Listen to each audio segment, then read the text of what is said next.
వాళ్ళు ఎక్కడైతే అమౌంట్ ఇచ్చారు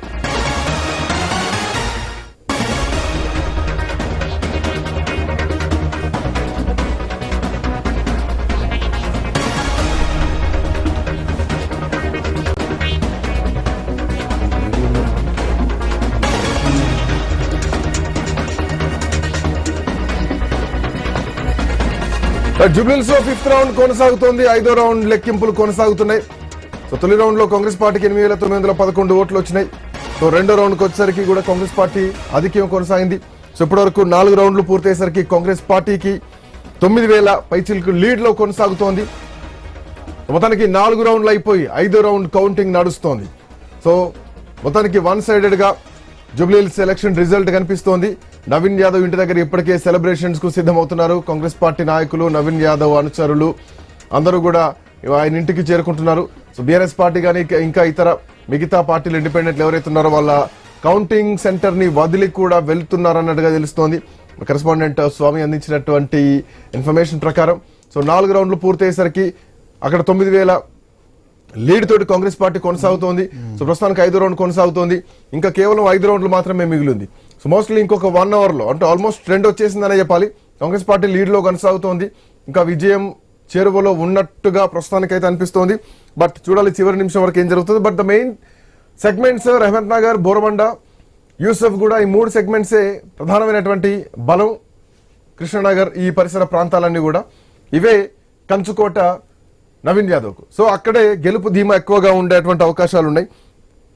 సో మొత్తానికి ఒక గెలుపు దిశగా ఒక సంచలనమైనటువంటి చరిత్ర అనే చెప్పాలి కాంగ్రెస్ పార్టీకి. ఇక్కడ గెలిస్తే గనక సో రేపు పొద్దున ఒక ఫౌండేషన్ కి కాంగ్రెస్ పార్టీ బలపడడానికి సో హైదరాబాద్ లో ఇప్పటివరకు ఒక్క స్థానం కూడా సొంతంగా రాలేదు.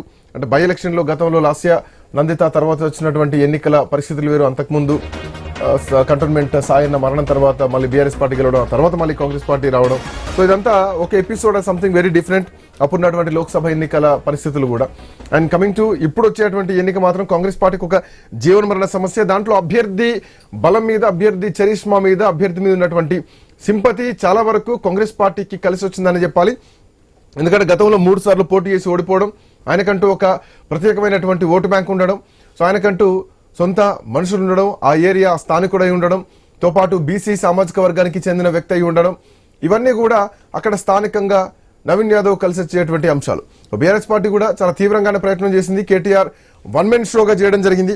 హరీష్ రావు కూడా దీంట్లో ప్రచారంలో పాల్గొన్నారు. అయితే తన తండ్రి మరణం తర్వాత కొంత గ్యాప్ ఇవ్వడం జరిగింది, ఆ 10 డేస్. ఆ తర్వాత కూడా లాస్ట్ చివరి 2 రోజులు కూడా హరీష్ రావు ప్రచారంలో పాల్గొన్నారు.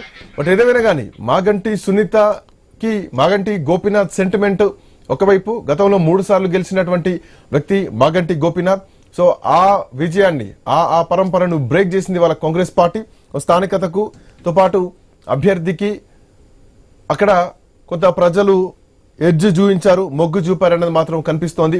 ఏదేమైనా 5వ రౌండ్ లో కూడా కాంగ్రెస్ పార్టీ ఆధిక్యం కొనసాగుతోంది.